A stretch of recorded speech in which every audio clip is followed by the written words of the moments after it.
Saudamos nossos irmãos e amigos com a paz do Senhor. É um prazer e uma alegria que nós temos nesta oportunidade de estudarmos mais uma lição.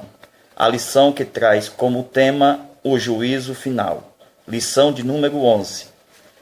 A nossa leitura bíblica em classe se encontra no Evangelho de João, capítulo 3, versículo 18 e 19.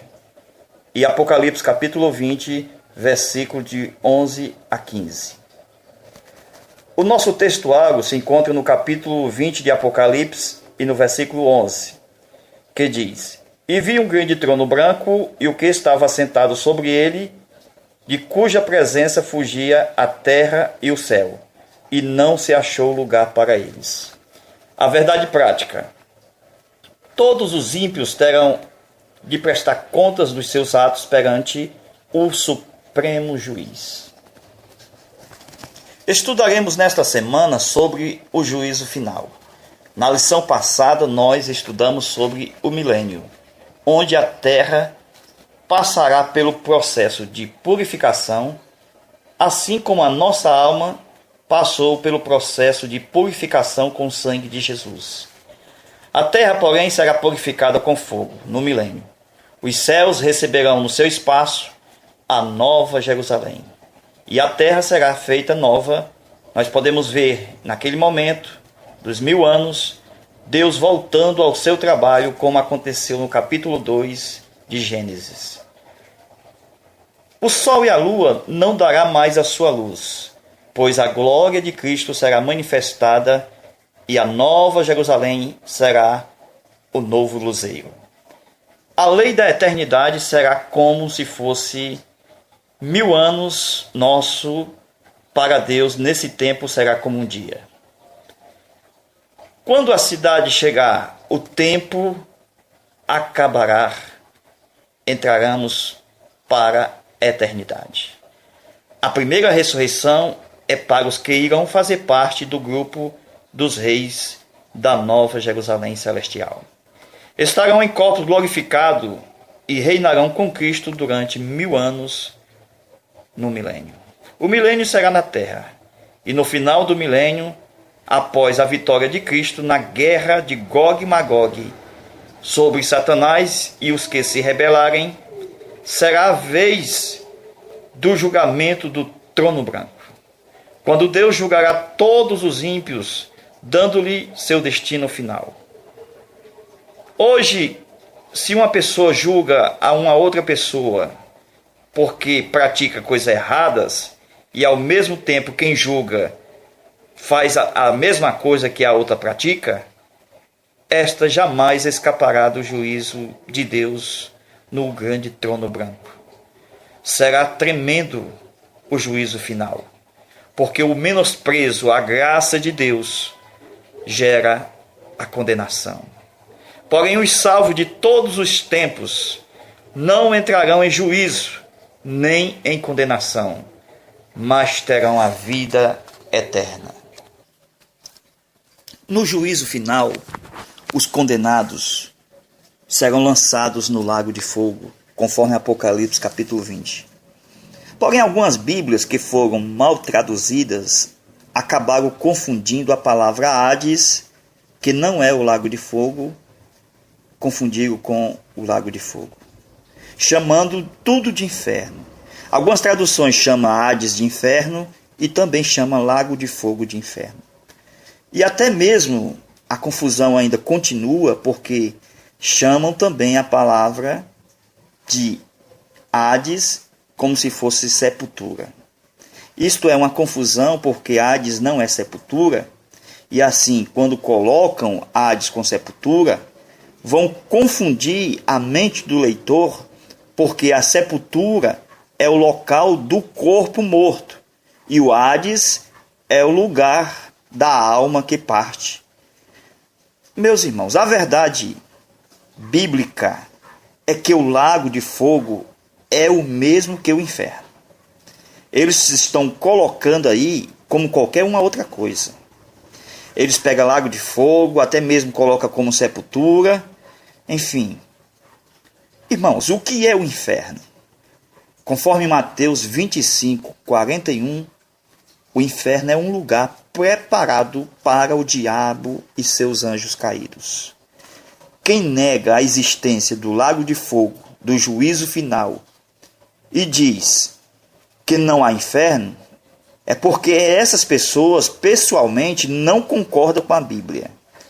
Elas usam base nos seus próprios raciocínios, puramente humano, chegam a ridicularizar, dizendo: não adianta, nem se você provar na Bíblia, eu não creio.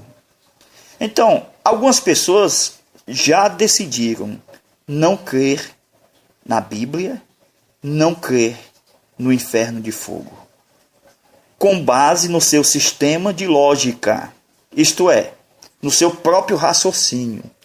É a razão humana contra a palavra de Deus, que é a verdade.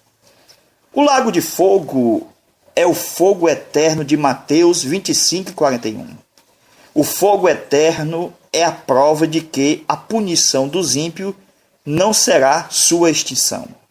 Porque se fosse extinção, haveria necessidade de ter fogo eterno, irmão? Claro que não. Jesus ensinou claramente sobre o inferno. Jesus disse: apartai-vos de mim, malditos, para o fogo eterno, que aqui é o inferno. Não dá para entender como extinção, porque a palavra eterno por si mesmo já diz que não é extinção. Muitos estão chamando o próprio Hades de inferno. E se complicam eles, pois chamam também o lago de fogo de inferno. Então teria dois infernos? Ou será um inferno lançado dentro de um outro inferno? Há muitas traduções que trazem confusão, que em vez de ajudar, faz complicar. O Hades é hoje o mundo das almas dos ímpios, e não se pode negar isso. Esse lugar é temporário, pois seu fim será o lago de fogo. O Hades não é a sepultura, como creem as testemunhas de Jeová. Na Bíblia, em nenhum lugar traz o sentido de sepultura. O Hades é um lugar de suplício. Lá os ímpios estão aguardando conscientemente o dia do juízo final, quando no final de tudo, todos os mortos do Hades, os ímpios, serão ressuscitados em seus corpos imundos para serem lançados no lago de fogo. Então, pergunta-se, por que a condenação? Por causa da justiça de Deus. A luz veio ao mundo. Houve a promessa do Redentor e ela foi cumprida em Cristo. Deus também revelou as suas escrituras, a Bíblia, a todos os homens. O próprio Deus se fez homem para resgatar o homem da condenação. Mas os homens amaram mais as suas obras más do que Jesus. Então, Deus tem culpa de que o homem prefere um outro caminho? Claro que não.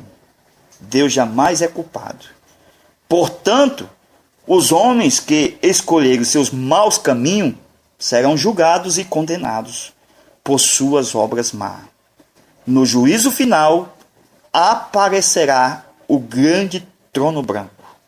O juiz de toda a terra estará presente, e os condenados pelas suas más obras serão lançados no inferno. Aparecerá todas as almas ímpias no juízo final. Isto é, os mortos ímpios, tanto ricos como os pobres, serão um julgamento da parte de Deus justo, pois todas as informações dos atos dos homens ímpios estarão em livros. Os livros serão abertos. E também será aberto o livro da vida para mostrar que seus nomes não estão ali. Será uma prova de sua condenação, pois seus nomes jamais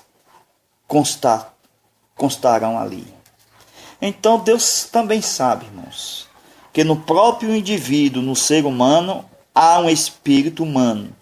e todas as informações precisas para provar a condenação deles e a sentença deles ser lançado no lago de fogo estarão inseridas no seu próprio espírito humano. No próprio espírito humano há todas as informações que Deus mostrará naquele grande dia do juízo final. Então Deus fez de tudo e faz ainda hoje para dar à humanidade todas as oportunidades para o arrependimento. E essa oportunidade terá fim somente após os 1000 anos, onde marcará o fim da paciência de Deus, e todos que rejeitaram a Cristo serão castigados no lago de fogo. Agora, irmãos, qual a origem da palavra inferno? Porque no Salmo 9,17 diz que os ímpios serão lançados no inferno e todas as gentes que se esquecem de Deus. O inferno é um lugar preparado para o diabo e seus anjos, como eu afirmei, conforme o texto de Mateus 25 e 41. O lugar para onde se destina as almas dos ímpios, de todos os que rejeitam o plano de Deus para a sua salvação. A palavra inferno vem do latim infernus, que significa lugar inferior. Ela foi usada por Jerônimo na Vulgata Latina para traduzir do hebraico a palavra Seol no Velho Testamento, e do grego a palavra Geena ou Hades, ou seja, Iades e Tártaro e abismo no Novo Testamento. Gostaria de informar os nossos irmãos que as doutrinas da Bíblia são de dentro dela para fora. Hoje nós cremos na doutrina bíblica da Trindade, cremos no céu para todos os fiéis, cremos na sobrevivência da alma e também cremos no inferno, como lugar de suplício eterno para os iníquos, porque assim achamos na palavra de Deus. Qualquer leitor da Bíblia, por mais simples que seja, pode sozinho encontrar isso na palavra de Deus. As igrejas evangélicas estão cheias de pessoas que encontraram a Jesus Cristo. E nessa experiência com o novo nascimento, agora, simplesmente pela leitura da Bíblia, acham essas verdades. Isso acontece porque a fé e a nossa crença vem de dentro da Bíblia para fora. Vem através do Espírito de Deus para os nossos corações. Então, meus irmãos, o que é Seol ou Hades? Muitas traduções vão verter por inferno. Porém, a palavra no original é Seol e Hades.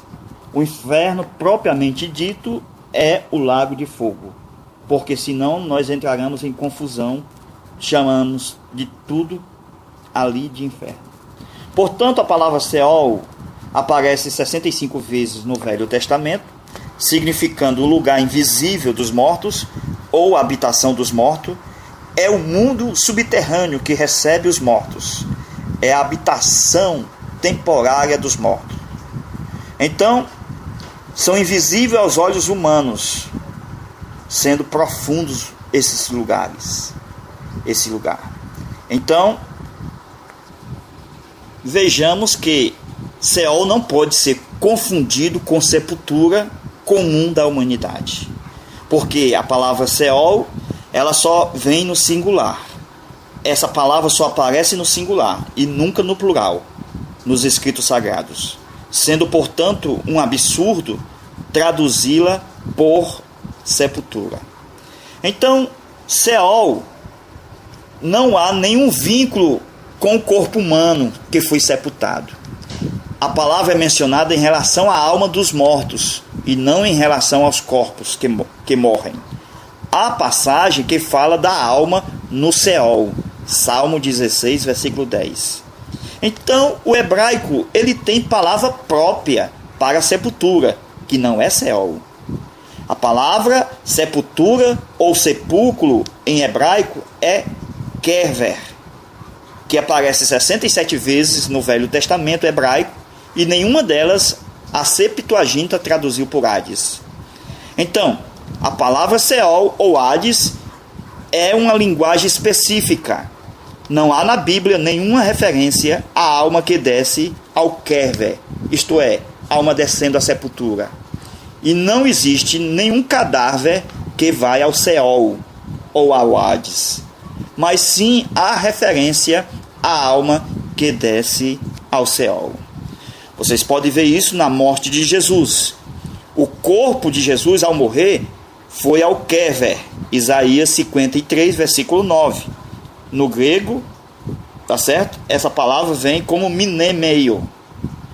João capítulo 19, versículo 41 e 42. Quando Jesus morre no seu corpo, a alma sai, e sua alma vai ao Seol, e não à sepultura, conforme Salmo 16 e 10. E também chamada de Hades, em grego, Atos capítulo 2, versículo 27. Gostaria de encerrar trazendo a mensagem do saudoso pastor Moacir Ferreira. Escute com atenção.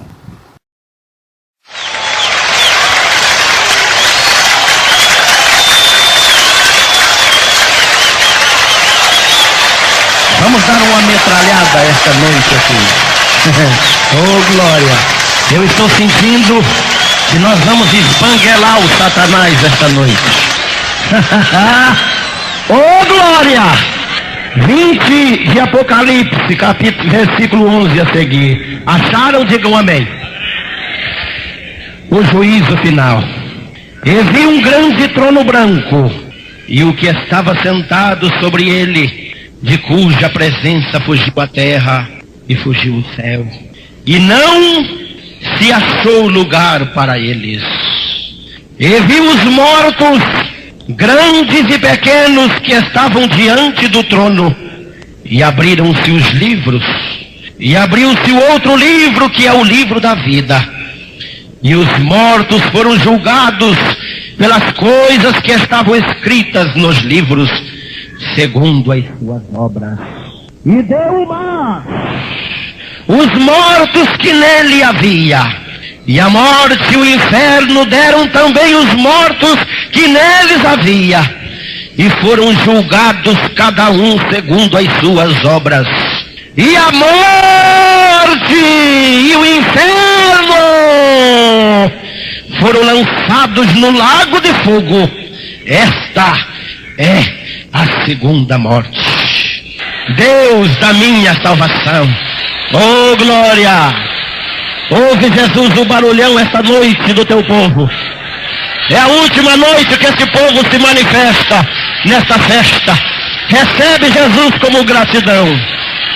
Paira, Senhor, com os seus anjos esta noite, para ouvir o clamor das almas, o grito ensurdecedor de aleluia, de glória, de língua estranha, de maravilha, que a tua igreja esta noite te exaltará. Usa-me como instrumento nas tuas mãos e prepara este povo para ouvirem a tua palavra, que tu queres que esta noite a transmitimos. Em nome de Jesus, em nome de Jesus. Amém, amém, amém, amém, amém, amém. Oh, glória a Deus. Graças a Deus. Glória a Deus. Quando estávamos chegando aqui, irmão Seron, ou Saron, Alciron, olhou para mim e disse: ô pastor, hoje o senhor veio com um terno diferente, né? O pregador sofre, irmão, eu só tenho dois. Quando eu boto o outro que eu tenho, os irmãos já descobrem. E eu não sei por que razão, mas eu nunca disse isto, nunca disse, mas vou dizer agora. Se o Espírito estiver me enganando, eu acredito que é eu que estou enganado. Tem alguém aqui que vai me dar um terno, eu vou levar um terno novo para Curitiba. Não sei quem é, a quem o Senhor Jesus falou, o irmão vai fazendo o cheque, depois que terminar a mensagem, vem e me entrega o cheque do terno. Mas me dá um terno bom, irmão, não dá daquele terno xadrez não, viu? Dá um terno bonito. Amém? Pastor pastor Oswaldo está dizendo que é para comprar lá na Pacheco. Não sei nem onde é. Se um irmão sozinho não aguenta, combina em 2, 3 aí. O Espírito me diz. Já falou? Há alguém que vai me dar um terno que eu vou levar para Curitiba. E depois o pastor Albino, o pastor Oswaldo vai dar o testemunho. É verdade, ele ganhou o terno. Amém? Pronto. Eu não sei se vou ter tempo depois. Por isso quero agradecer já. Muito obrigado às irmãs do Círculo de Oração, que confiaram-me sem conhecer a responsabilidade de estar aqui pregando nesse congresso. Eu confesso aos irmãos, eu sou um pregador humilde, irmão, lá do interior. E eu, quando vi essa multidão aqui, eu tremi, viu, irmão? Meu joelho bateu. Mas Jesus deu graça, né, irmão? Glória a Deus. Muito obrigado a vocês, irmãs, que confiaram. Não se esqueça de orar por mim. Eu preciso muito, muito, muito das vossas orações. O diabo tem muita raiva de mim, mas não é para menos. Eu tenho muito mais raiva dele. E ele me ataca demais. Eu preciso das vossas orações. Quantas irmãs aqui prometem, quando levantarem de madrugada, não se esquecerem de mim? Amém? Deus abençoe, Deus abençoe, Deus abençoe. Muito obrigado, pastor Albino. Deus abençoe este coração tão grande, tão amável. Tomara que essa não seja a última vez que eu venho aqui. Quando quiser, pastor, pode mandar a passagem de ônibus daquele duro mesmo, que chega aqui, a costela velha está rasgada. Eu venho outra vez. A sua esposa também, parece-me que hoje não está. Está aqui. Deus abençoe. Eu, quando olho para um casal assim, de obreiros, não velho, porque o crente velho não presta, irmão. O crente velho não vale nada. O bom é o velho crente. Não é? Quando eu vejo um casal de velhos crentes, assim, meu coração fica alegre. Tomara a Deus que permita que eu alcance a sua idade, viu, pastor? Nesta missão, nesta fibra, esta coragem que Deus tem lhe dado. Muito obrigado, pastor Oswaldo. Eu estou lhe amando, viu? Você tem um grande ministério nas mãos de Deus. Irmão Expedito, que é meu amigo, quero muito bem o Expedito. Expedito não presta, irmão, mas a gente ama ele. A gente tem um amor grande por ele. Deus abençoe, Expedito. Sua esposa também, que estamos hospedados lá agora. Irmã Vera também, esposa do pastor Oswaldo. Todos os obreiros, os irmãos aqui do ministério de pastor Albino. Deus abençoe vocês. O Eli, que chegou de Brasília. A Lília, filha do pastor Inácio. Pastor tão amigo meu, que eu também quero tanto bem. Deus abençoe todos vocês em nome de Jesus Cristo. Deus abençoe a cada um de vocês. Que não faltem o alimento nas vossas casas. Que nunca falte o óleo sobre a sua cabeça. E que sempre os vossos vestidos sejam alvos mais que a neve. Amanhã eu estarei voltando para Curitiba. Como a gente está aguardando o evento da volta de Jesus de uma hora para outra, pode ser que a gente não se veja mais aqui. Vamos fazer um pacto, irmãos. Se a gente não ver mais aqui, vamos nos rever ali. Amém? Irmão Castilho, não estou vendo a cara dele aqui. Ah, está lá. Deus abençoe, irmão Castilho.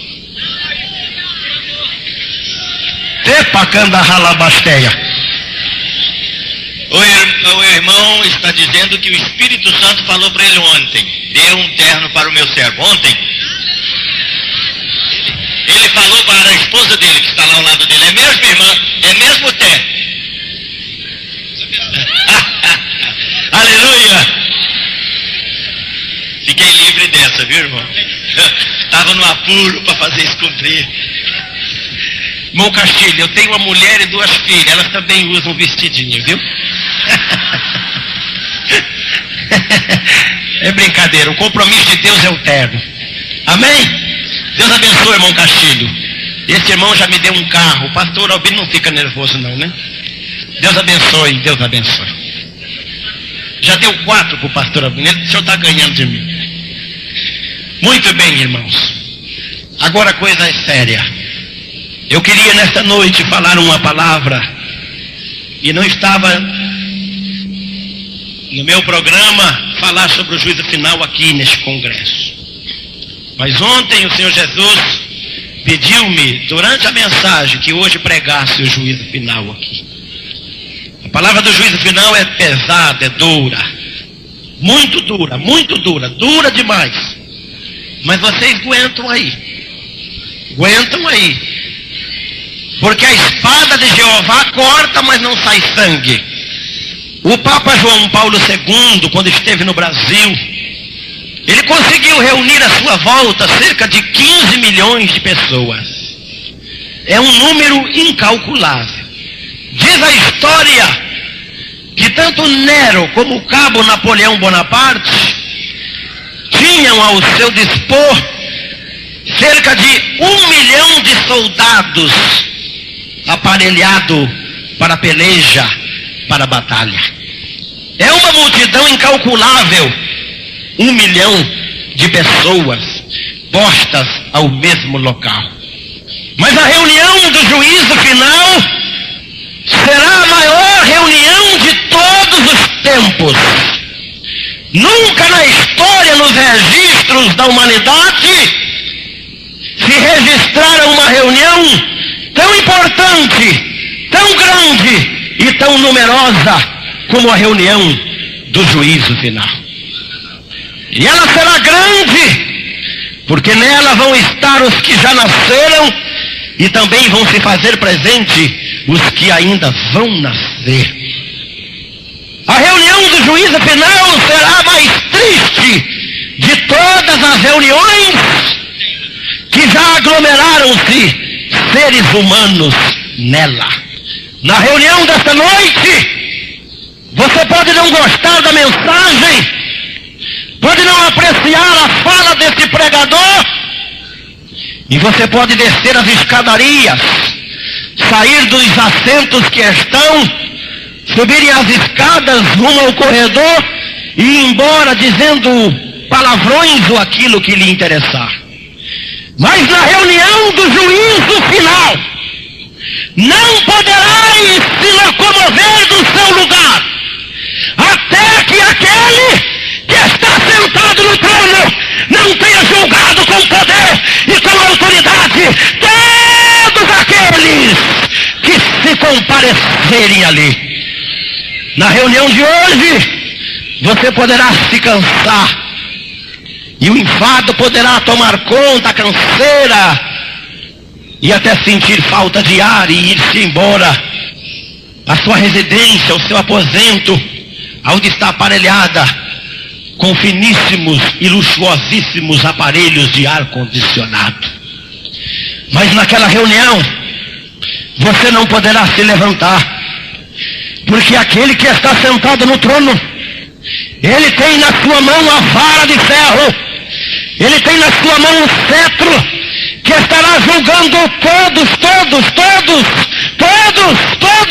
grandes e pequenos, ricos e pobres, sábios e ignorantes, pretos e brancos, membros ou pastores, músicos ou cantores, quem deu dízimo ou quem não deu dízimo, todos se apresentarão diante daquele trono e não arredará o seu pé enquanto não forem julgados um após um. Quem é que vai aparecer na reunião do juízo final? Na reunião do juízo final vão estar os tímidos, os incrédulos, os abomináveis, os homicidas, os fornicários, os ladrões, os avarentos, os bêbados, os maldizentes, vão estar os roubadores, porque estes não herdarão o reino de Deus. Na reunião do juízo final, vai comparecer Hitler, Mussolini, vai estar Nero, Napoleão Bonaparte, Vão estar os homens das ciências, Voltaire, que negou Deus em todas as suas filosofias, que disse que ele não existia, que ele era mentiroso, que não era verdade, que Deus não existe, jamais existiu.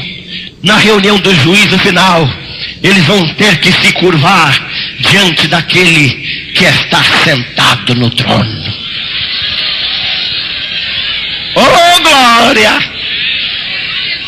Na reunião do juízo final, vão estar as madames que, trancadas nas suas mansões, com os portões de ferros, com aquele aparelhozinho, que eu tenho raiva daquele aparelho.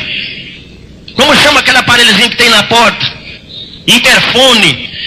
O pobre do miserável, desempregado, faminto, descalço, malumbento,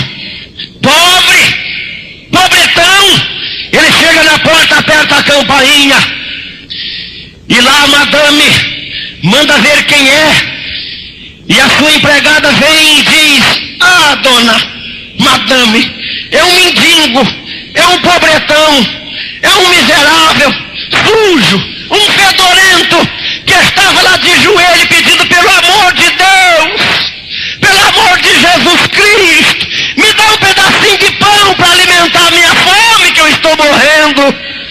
E ela diz: manda aquele vagabundo sem vergonha ir trabalhar, aquele cachorro sem vergonha, aqui não tem comida para vagabundo não.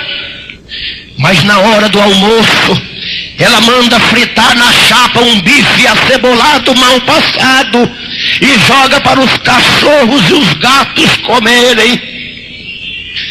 Naquele dia essas madames vão dar conta diante daquele que está sentado no trono branco. A Bíblia diz: aquele que negar um copo de água fria a um dos meus pequeninos, a mim estará negando.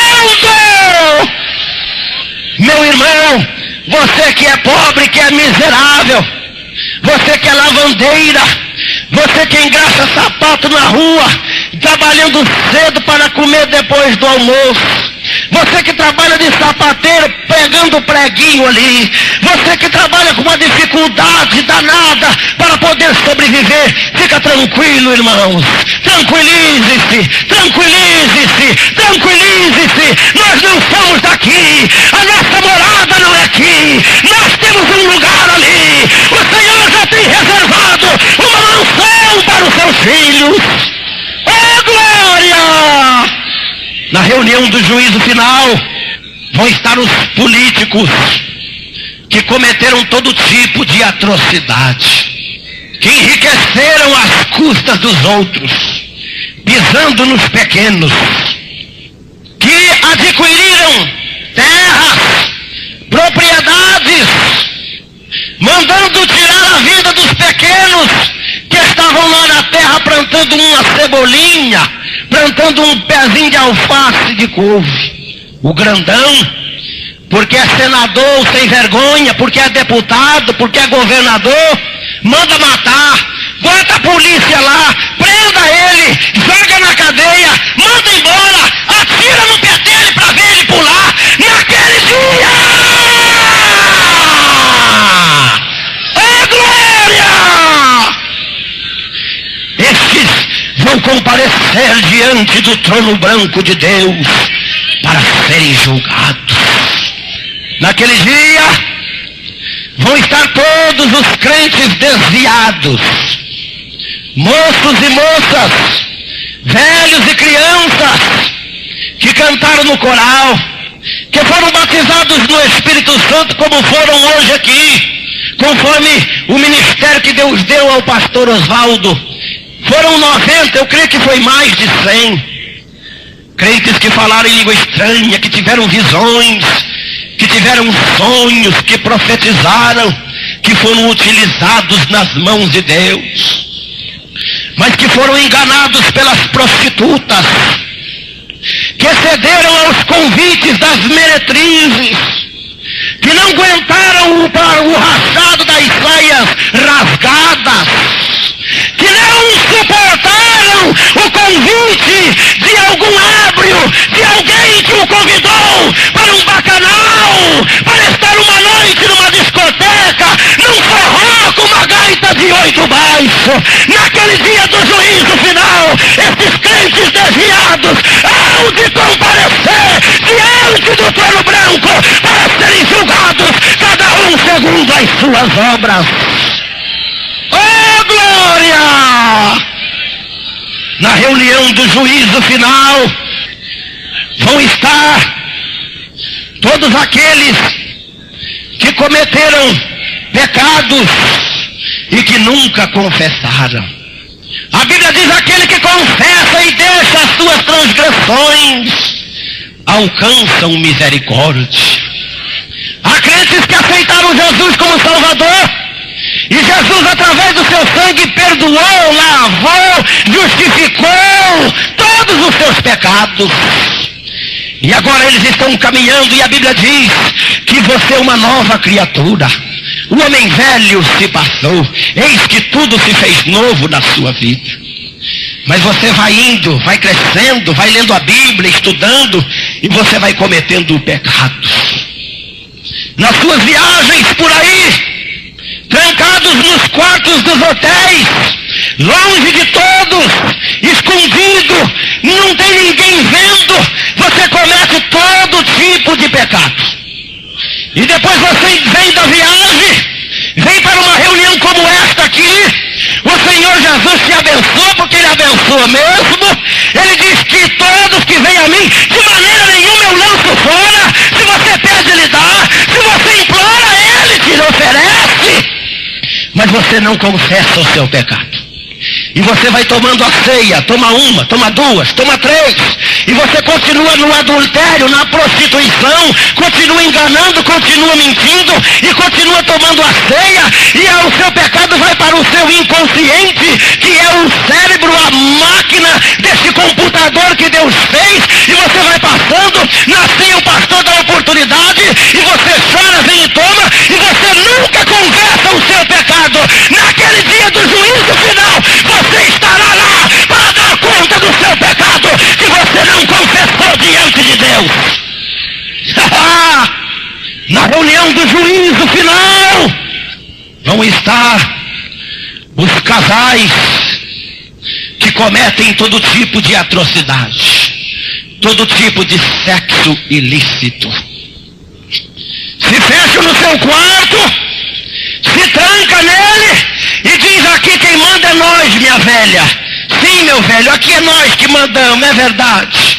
E comete todo tipo de sodomismo ali, trancado no seu quarto.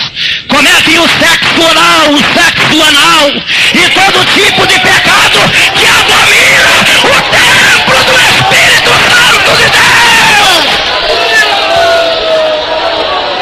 E você vai deixando passar, e o seu templo, que é a morada do Espírito Santo, vai sendo manchado, marcado, e você vai se distanciando, ficando longe, e vai se desagradando de Deus. Naquele dia do juízo final, você vai comparecer para dar conta dos seus pecados. Esposo que trai a sua esposa, esposa que trai o seu esposo, é um segredo de Estado, ninguém sabe. Deus me livre, pastor. Deus me livre. Naquele dia a Bíblia diz que todos os segredos dos homens estarão descobertos. Hoje você consegue esconder. Ele é feito a 4 chaves. Ele é feito no escuro. Ele é feito muito longe. Ninguém está sabendo. Existe muito dinheiro envolvendo aquilo. Ninguém sabe. Mas naquele dia, todos os segredos dos homens vão ser descobertos.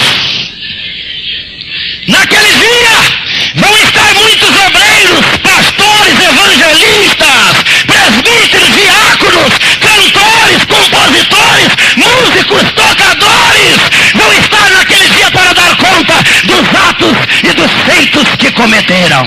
Na igreja era crentão, era santão. Na escola, na faculdade, no trabalho, era um piadista, um cafajeste, um sem vergonha, um ébrio, um vagabundo. E Deus estará naquele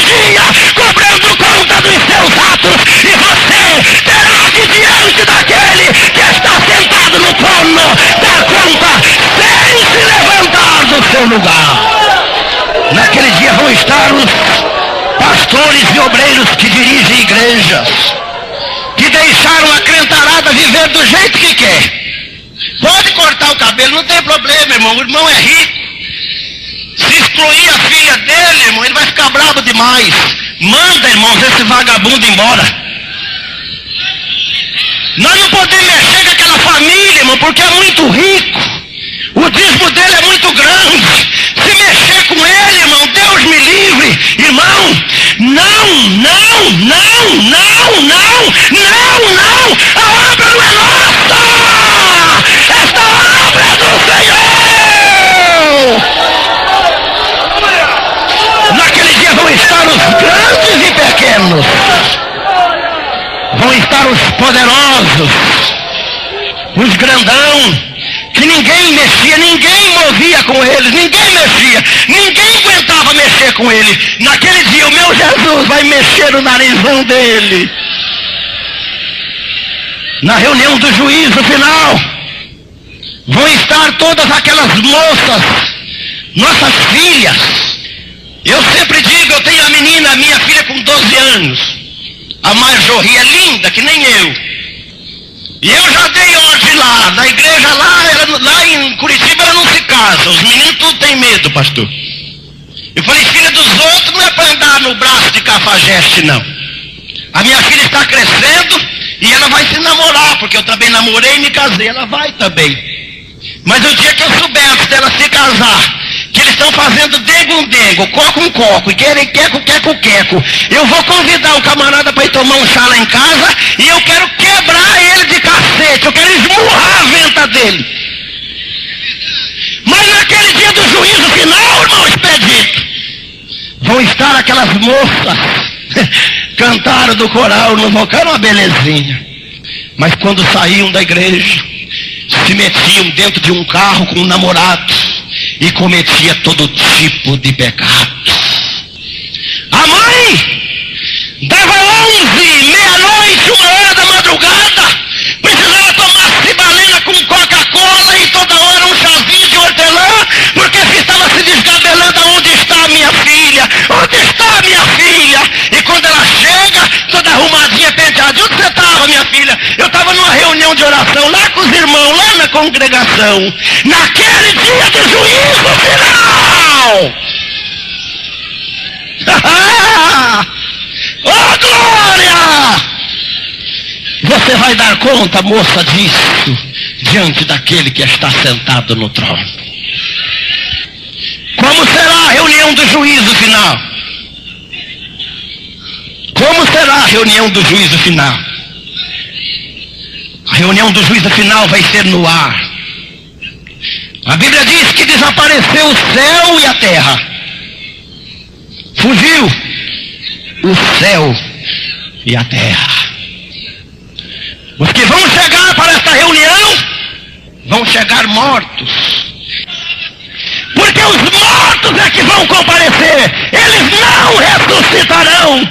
Mas igreja, olha bem, a Bíblia diz, bem-aventurado, bem-aventurado, bem-aventurado, bem-aventurado os que fazem parte da primeira ressurreição.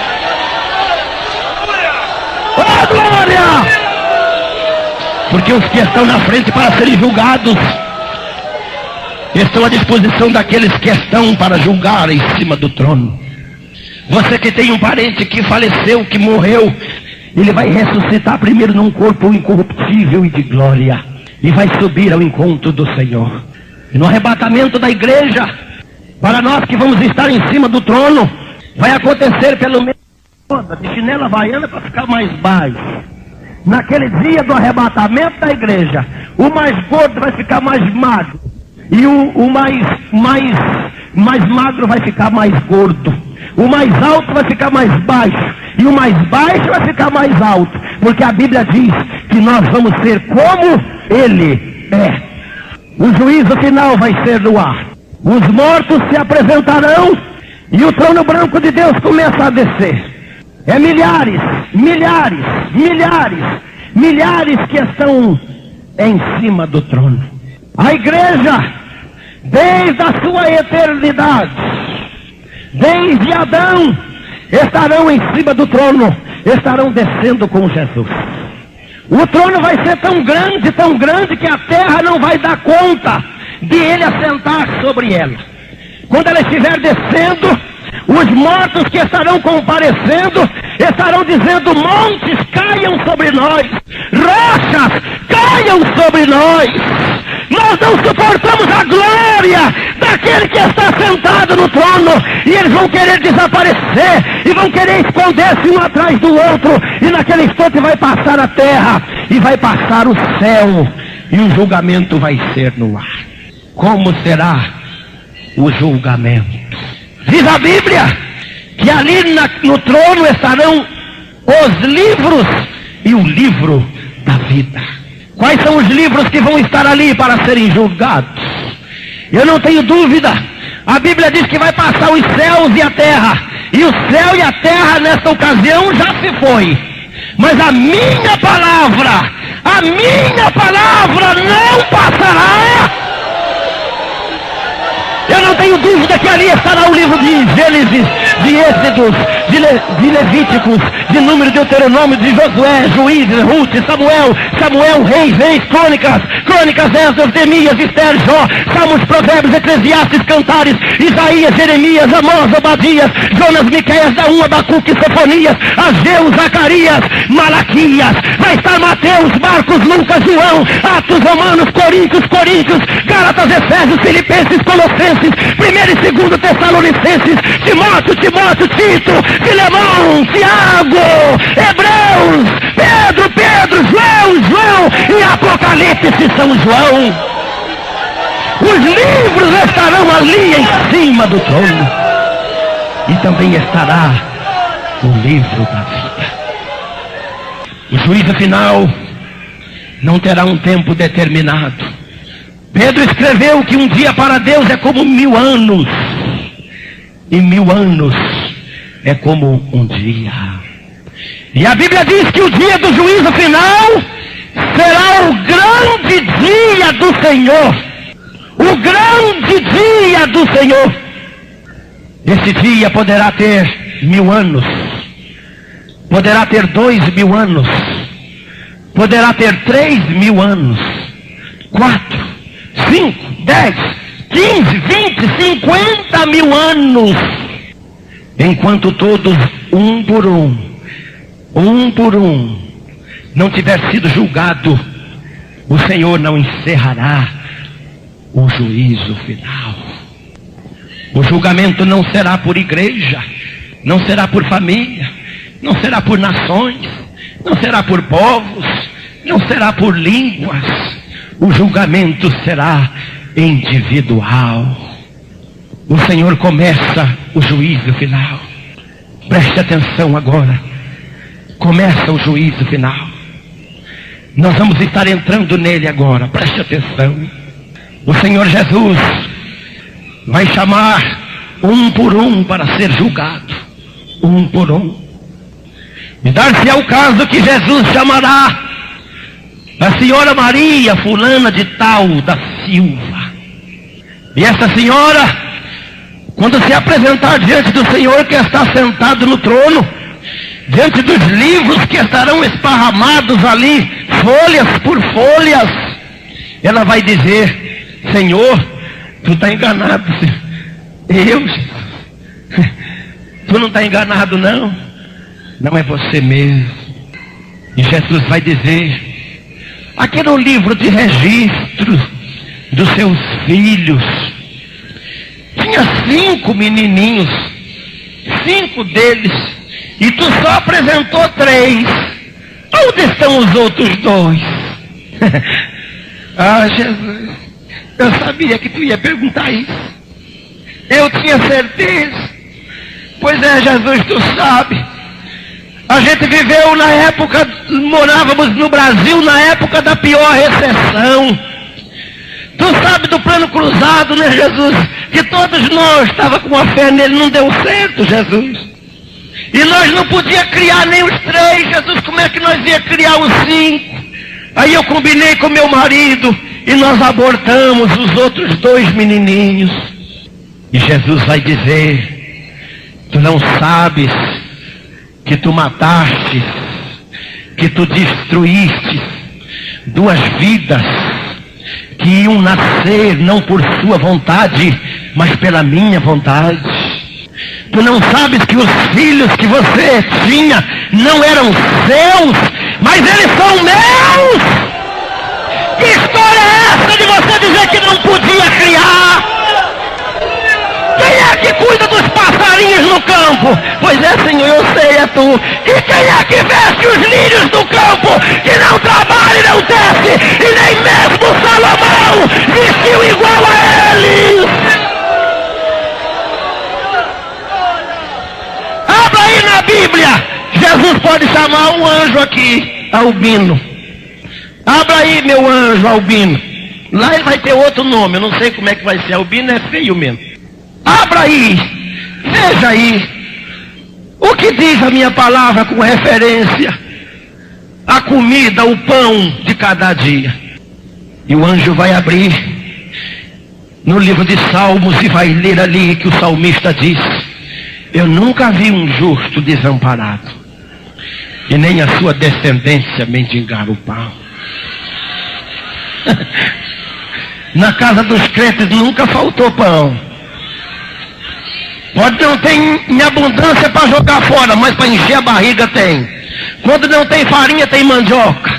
Quando não tem mandioca, tem aipim. Quando não tem aipim, tem pão. É o feito em casa, da padaria. Nenhum crente passa fome. Quando ele não tem o que comer em casa, ele vai na casa do pastor Oswaldo e lá tem a vontade. Quando não tem lá, vai no sarau e lá tem a vontade. E a Bíblia diz: bem-aventurado é vocês, porque vocês vivem em união. É na oração, é na comunhão e também é no partir do pão.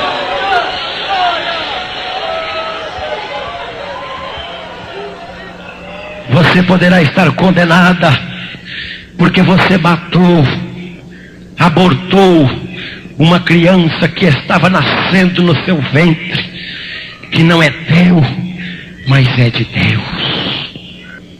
O Senhor poderá chamar outra senhora, Joaquina Josefina das Neves, não sei das tantas, e vai dizer: está registrado aqui que tu cometestes tantos pecados. Qual, Senhor? Como, por exemplo, o teu casamento, que tu não casastes mais virgem, e tu entrastes na igreja com véu e grinalda. Tu enganastes o meu anjo, fizestes ele realizar o casamento. Você enganou o seu esposo, você enganou o seu sogro, o pai, você enganou até mesmo os seus pais, mas a mim você não enganou. Alguém que pensa que ser crente é fácil, e ser crente eu não acho difícil, mas eu acho difícil ir para o céu, irmãos. Porque se for para nós viver como vive o mundo, então nós estamos perdendo tempo aqui. Então vamos para o forró, então vamos para o meretrício, então vamos para as boates, então vamos passar as noites festando, porque isso é agradável. Mas se ser crente para ir para o céu significa resignação total, significa deixar do nosso eu, tirar a nossa capa, abandonar o mundo e tomar cada um de nós a nossa cruz e seguir a Jesus, que é o alvo da nossa vida. Então nós temos que ser diferentes. Oh, glória! O Senhor Jesus poderá chamar um Senhor, e Ele estará se apresentando ali. E ele vai dizer: mas Jesus, eu fui um pregador da sua palavra, tem dó, Jesus. Eita, quantas vezes eu sacudi auditórios, eu cantava. Tu não me conhece, eu era um obreiro lá naquela cidade tão difícil. Tu fizestes isto. E Jesus vai dizer: eu não vos conheço, eu não te conheço. Você é bode, as ovelhas estão aqui em cima. As ovelhas estão aqui comigo. Os meus filhos estão aqui. Você não jejuava, por isso que você não venceu.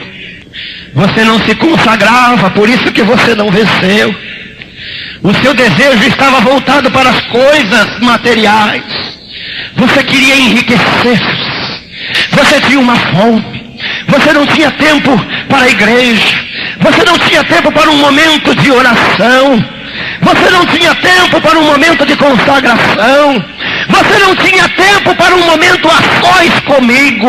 Sempre, sempre, sempre, quando ia pegar ali a Bíblia, o livro, para ler um bocadinho, o telefone tocava. Você tinha que sair correndo para atrás de um gado, atrás de um cabrito, atrás de vender um carro na garagem, atrás de cuidar da indústria, do comércio que você administrava. Você nunca teve tempo para estar a sós comigo. Mas tivesses tempos para a orgia, tivesses tempos para o namoro escandaloso, arrumasses tempos para noitadas indiferentes, arrumasses tempo para estar a sós, lançado, jogado, vivendo o mundo ardio e corrompido da sua época. Jesus poderá estar chamando uma moça, e esta moça se apresentará ao Senhor, e Jesus estará demonstrando a ela o filme da sua vida. No trono de Deus vai ter uma máquina filmadora, eu não tenho dúvida, e vai ter uma balança.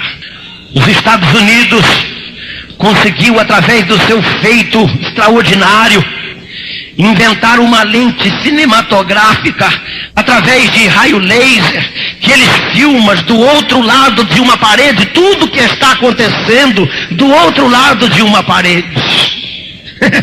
Ninguém está vendo, você está tranquilo do outro lado. E os americanos são danados, com aquela maquininha do lado de cada parede, com a porta fechada, estão filmando tudo o que tu está fazendo lá dentro. Se os americanos têm uma máquina dessa, uma Super 8, um Super 1000, Super 8000, Super 10000, vocês podem imaginar o calibre da máquina do meu Jesus! Oh, glória! Você pode imaginar o calibre da máquina que o meu Jesus tem, que ela está a tiracolo de um anjo que nos acompanha, e aonde nós vamos o anjo está nos acompanhando, está nos guiando e nos dirigindo e filmando tudo que você faz. E o Senhor vai dizer: mostra no ar, olha o tamanho da tela, olha o telão. E o Senhor vai dizer: mostra a vida desta moça. Para com isso, não, peraí, não. Mostra, liga o aparelhozinho. Clique. E você vai estar vendo você naquele filme. Vai ter momentos que você vai ver você lá nua. Ô pastor, por que isso? Pois é, o Senhor me manda lhe lembrar isto esta noite. Vai chegar momento naquele filme da sua vida que você vai ver você mesmo e não terá como se escapar daquilo. Você cometendo todo tipo de barbaridade, e o filme estará passando e você estará gritando: desliga, pelo amor de Deus, desliga. E Jesus está dizendo: manda mais, roda mais um bocadinho.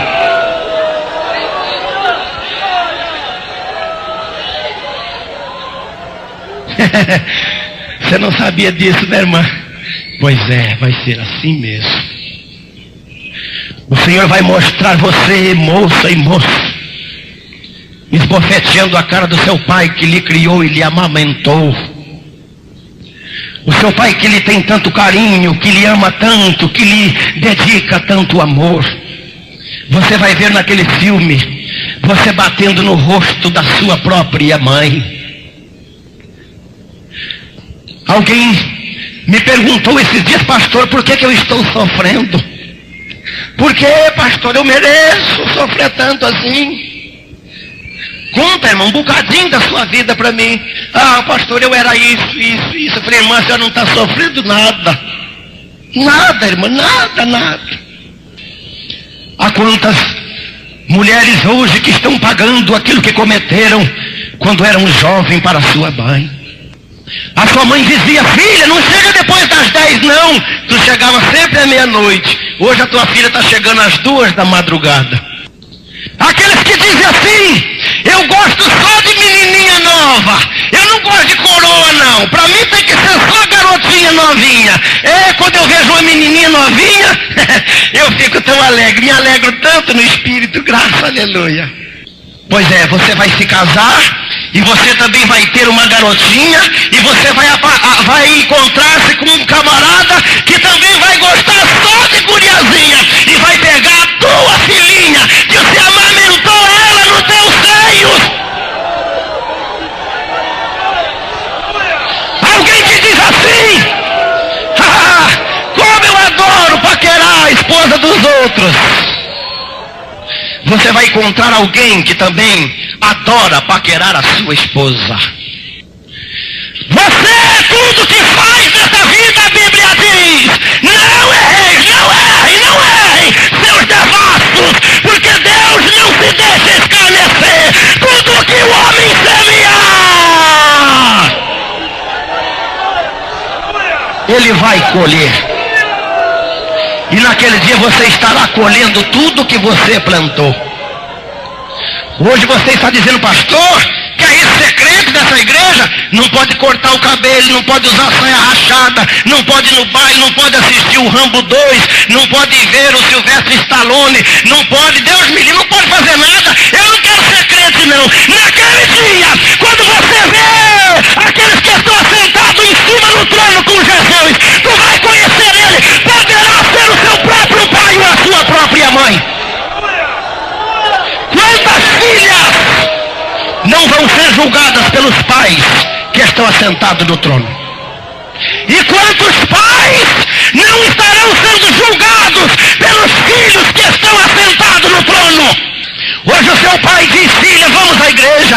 Filha, não faz isso. Meu filho, não faz isso. Pelo amor de Deus, respeita o papai. O papai é obreiro, eu sou presbítero, eu sou pastor na igreja. Não faz isso, meu filho. Não faz assim. Não usa essa roupa escandalosa. Não usa esse camisão. Não anda de cueca, de bermuda, pelado. Não faz assim não, meu filho. Você diz: tu é um velho caduco, tu é um atrasado, tu é um ignorante. Naquele dia, quando seu papai estiver assentado no trono, ao lado de Jesus, tu vai dizer: por que, meu Deus? Por que, meu Deus, que eu não aceitei o conselho do meu papai? Xerabalabacandahalabasteia, Viriais tunderracundacandahalabai, Itiribiais tunderreis tundecandahalabai tundecandaralabai, Tiribiais tecandahalais tundecandahalabai.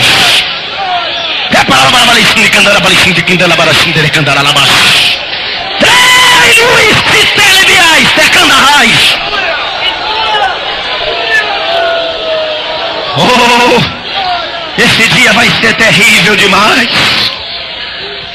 Estará ali a balança de Jesus. A Bíblia diz que nós seremos julgados pelas nossas palavras. Isto, irmão. Tudo isso aí é confirmação. Os anjos aqui estão cheios de anjo, irmão. Cheio de anjo que está aprovando. Irmãos, não é todas as vezes. Não é todas as vezes.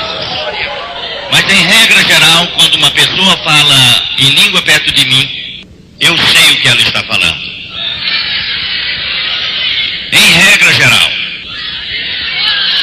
Agora mesmo, esta língua que o irmão falou, o Espírito Santo disse assim: há muitos corações aqui com medo. O Espírito Santo disse: há muitas pessoas aqui de cabeça baixa, com vergonha das palavras que o pregador está dizendo. Mas é eu que estou pondo cada palavra e cada vírgula na sua boca. O Espírito Santo disse mais: é melhor você ficar com vergonha aqui do que ficar com vergonha naquele dia.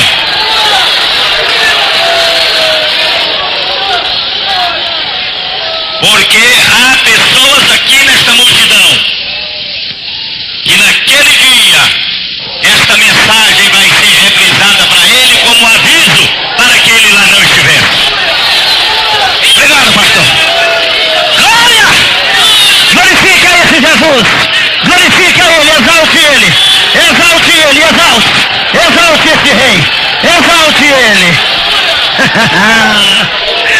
Oh, glória! Oh, glória! Oh, glória! Xerabalabacandalalabai. Tiriabalabalais, tudecandarralais. Exalte aquele que vai estar sentado no trono naquele dia. Exalte, irmãos, exalte. Exalte aquele que vai estar sentado no trono. Exalte. Exalte ele. Ele merece. O inferno naquele dia estará derrotado. O usurpador das nossas almas. O enganador das multidões.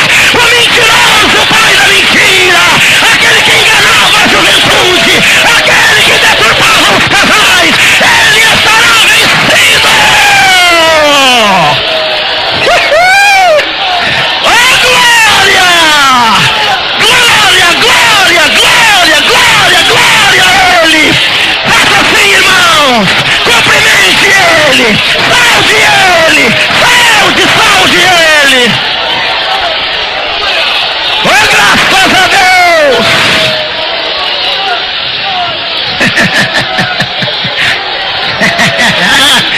Oh, aleluia!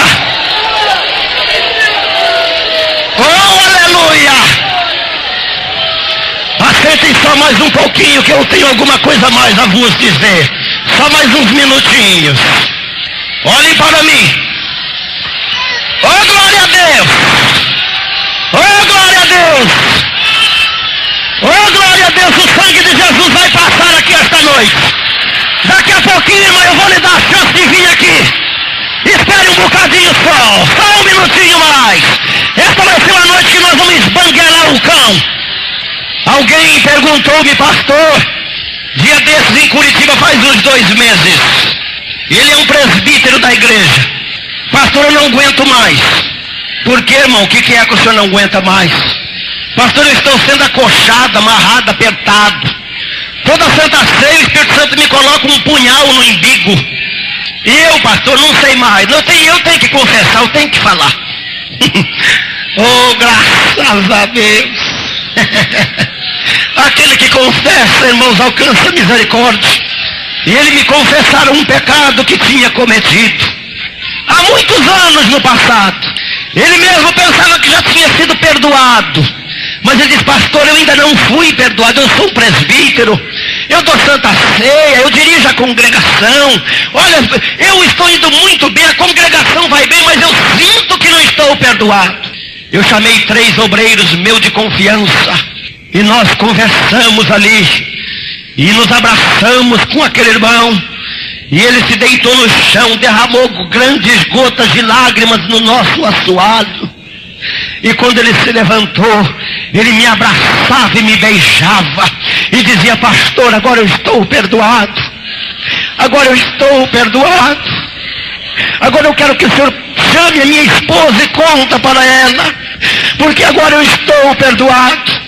E chamamos a sua esposa a seguir logo 2 dias depois. E juntos com esses obreiros e a sua esposa, foram outros 10 minutos de lágrimas. Só assim, disse ele, a minha esposa poderia entender. E hoje estão lá dando glórias ao nome de Jesus Cristo. Olha aqui para mim. Hoje, irmãos, não é o juízo final. Não. Hoje é dia 19 de abril de 1987. O nosso presidente ainda é o Dr. Sarney. Hoje é o encerramento da cruzada ou do congresso de senhoras. E a Bíblia diz que Jesus esteve uma vez numa festa e ele chegou no último dia dela. E ele ficou de pé. E ele se levantou e de pé ele exclamou bem alto: quem tem sede? Quem tem sede? Quem tem sede? Quem tem sede? Sede de justiça, sede de perdão, sede de graça, sede de correr do juízo final, sede de encontrar-se com o Salvador, sede de morar no céu, sede de correr do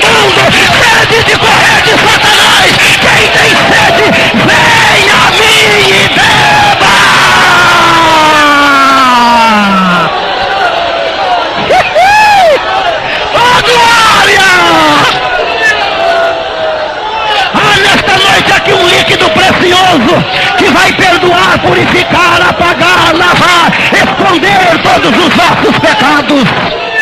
Não importa o pecado que você tenha cometido, não importa o que você tenha praticado, não importa o que você tenha feito. Se esta noite você entrar debaixo da cachoeira desse sangue, se esta noite você for banhado no poder desse sangue, que é mais alvo que a neve, que é mais branco o teu camisim, você estará purificado e os seus pecados perdoados. Fica de pé agora onde está no expedito, correndo rapidamente, ligeiro, como quem roda. Cheira balabacandarabai. Tire a balabai, candecandaralai. Não esqueça que o astuto inimigo vai travar a luta contigo, querendo lhe derrubar. Mas o obreiro, sendo bem apercebido, não deve ser distraído, deve ser homem de fé. Lugar que pisa, deve pisar com cuidado, pode haver um laço armado para laçar o seu pé. Lugar que pisa, deve pisar com cuidado, pode haver um laço armado para laçar o seu pé.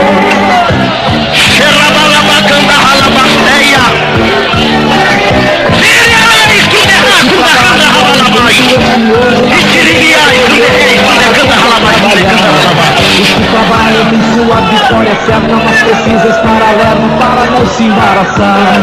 O inimigo está armando seu laço para ver o seu fracasso e destruir a sua fé. Lugar que pisa, deve pisar com cuidado, pode haver um laço armado para laçar o seu pé. Lugar que pisa, deve pisar com cuidado, pode haver um laço armado para laçar o seu pé.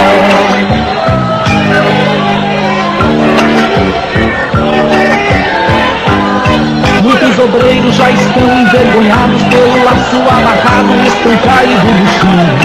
Facilitaram e pisaram neste laço e caíram no fracasso, perdendo a visão. Mas o obreiro, quando ele é destemido, sendo obreiro revestido, nunca perde sua fé. Lugar que pisa, deve pisar com cuidado, pode haver um laço armado para laçar o seu pé. Lugar que pisa, deve pisar com